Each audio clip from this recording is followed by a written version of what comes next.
was very good.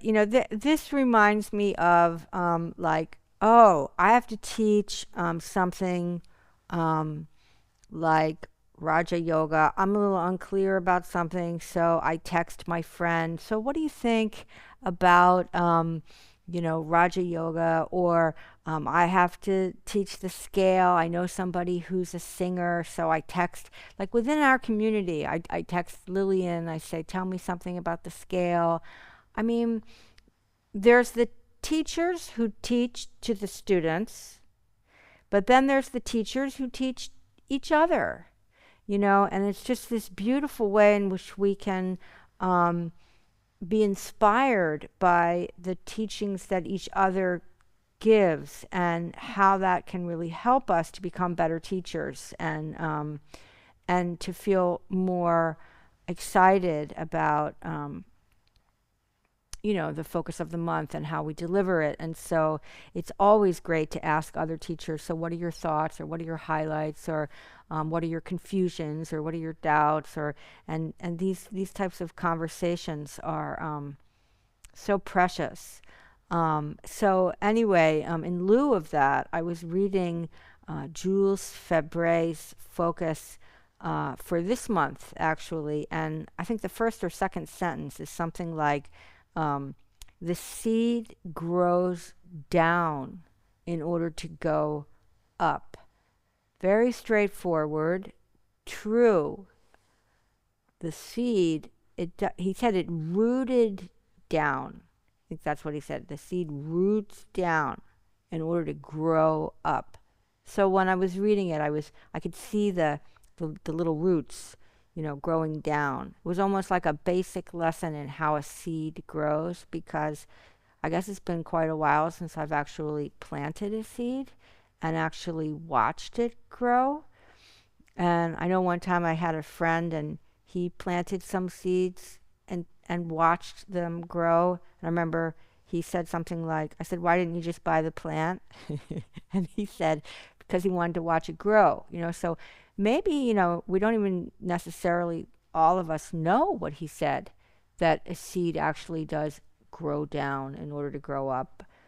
But maybe that's common knowledge, and only I had to pause and think about that for a minute. But it does. It roots down, and those roots are very, very important.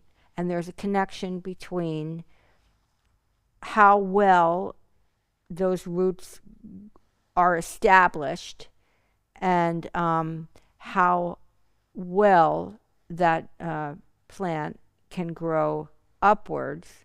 And if you live somewhere that's extremely windy, for example, and you have trees that are swaying in the wind, and the treetops are swaying, and the trunk is bending, that's fine. It is meant to do that, as long as it is well rooted in the ground. So, this metaphor right there, that the ups and downs of life is the movement. The world is whirling, right? So but how are we at ease with that whirling?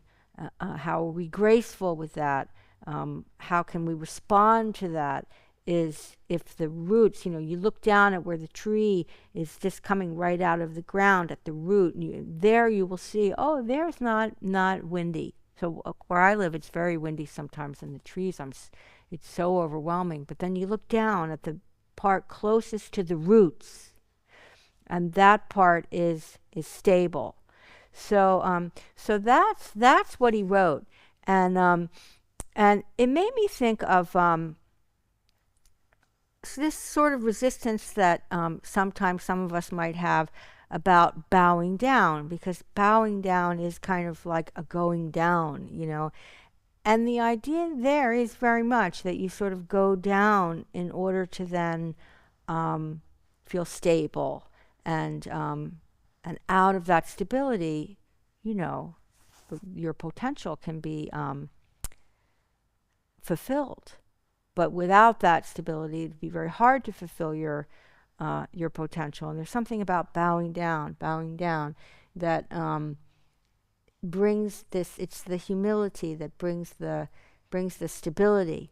And so I was remembering a time at Ananda Ashram in Monroe, New York, where Ma Bhaskarananda, a very, very great Swami and Sanskritist, was living at the time. And my Sanskrit teacher, Jayashri, from Mysore, was visiting and teaching. And so I had this plan to bring Jayashri to Ananda Ashram and Narsimha, her beloved brother cousin, and so that we could have a meal there, and I could introduce them to the people there. And I knew that because it was a heavy Sanskrit place, it would be wonderful. So my plan is to introduce them, and so I'm there, and I'm with Jayashri, and in the end, like, I had kind of wandered off somewhere, and the two of them, without my being there, bumped into each other, literally kind of like in a doorway, and they bumped into each other in the doorway, and they just somehow knew, like who each other was. And then I kind of like come around the bend, and I see them. I don't even know that they like see me, but I see them. And then I'm like, oh, let me introduce you. And so I'm like, Jayashri, this is Ma Bhaskarananda. Ma Bhaskarananda is like a holy being, an enlightened being, and Ma Bhaskarananda was like, oh, I was like, she's a great Sanskritist. Ma Bhaskarananda was like, no, it was like Ma Ba wanted to just bow down to Jayashri, and then Jayashri was like, no, like you are such a great Sanskritist. And I was like, Jayashri is a great Sanskritist. Jayashri was like, oh, no, let me bow down to you. Jayashri was like, I know a few folk songs from, old folk songs. This is all what I know. Ma Ba was like, oh, I know the alphabet, a few conjugations, and they were both like, each one was like trying to bow down, and get lower, than the other one. And you could just, it was so like visceral, you could just feel like, how it was this humility, and like it's symbolic. Everything is symbolic in yoga, it's this beautiful imagination and nuance and poetry and movement and dance and creativity. All these things are real, and you could just see how they were getting more stable. The more, it wasn't like, yes, I am the great, like that, and then you're so frightened that to sustain that, and anyway, so sometimes when we're resistant to bowing down, I think it's just unfamiliar, maybe. Like, I didn't grow up with that bowing down, but I did grow up with, like, I remember my father taking off his hat. And I remember, I remember the hat, and I remember it was something he did often, like walking into a house or being introduced to somebody. He would take off his hat and kind of lower his head. And so we do actually have it, and if it feels very unfamiliar, it might so then you doubt it, but it might just be because it's unfamiliar. I remember one time being in Japan. There it's quite familiar. It's like part of their culture, just like in India. And I remember being in the Starbucks, and the waiter brought me the check and kind of like, had the bill on a tray and sort of like bowed down, and offered me the tray, and it was like in the Starbucks, and so it was nice. I felt honored, and so it's way of feeling stable by feeling humble. And then I was thinking about, because then he says, the seed roots down in order to grow up. So then, or go up. And I was thinking then about how Sharon has this, make me an instrument at the after the Loka Samasta. And we, it's like we extend upwards, we grow upwards, and we put our arms up, and she says to reach up, and she encourages everybody to reach up. And she says that this is like a funnel, and free me from anger, jealousy, and fear. And I remember thinking, like, in order to go up, we would have to be free. In order to grow up, in order to fill our potential, we would have to be free of anger, jealousy, and fear. And please free me of these things. And I remember thinking early on, also being a bit resistant to that and feeling like, oh, I don't want to talk about anger, jealousy, and fear. Like, let's just sing and be happy, and not bring these heavy anger, jealousy, and fear. Bring these heavy topics, to our song, And but then, as time goes by, you're like, these are the obstacles to fulfilling our potential: anger, jealousy, and fear.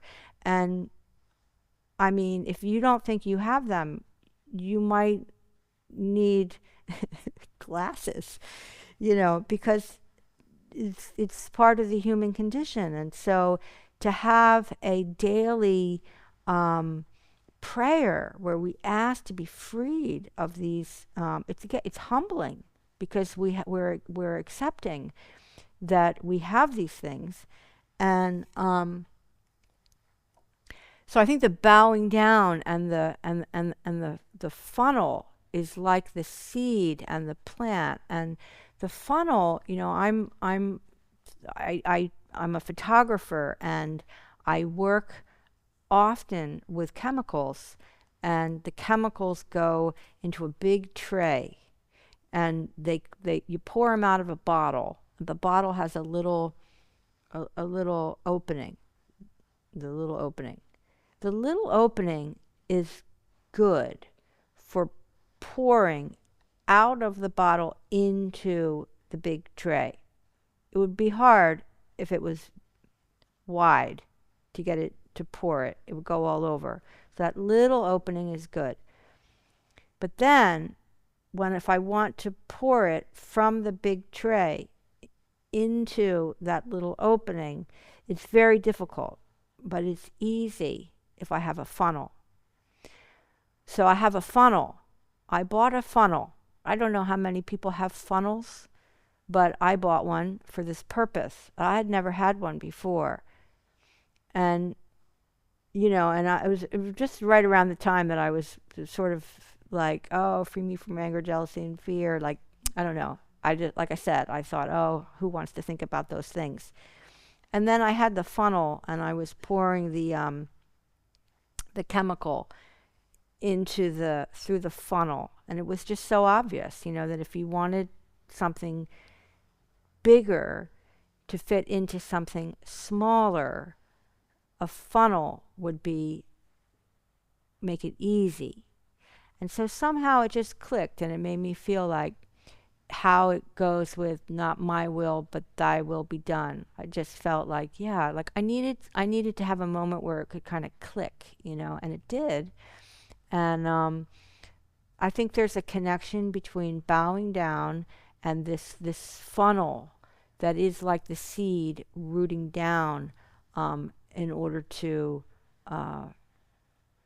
grow upwards. Loka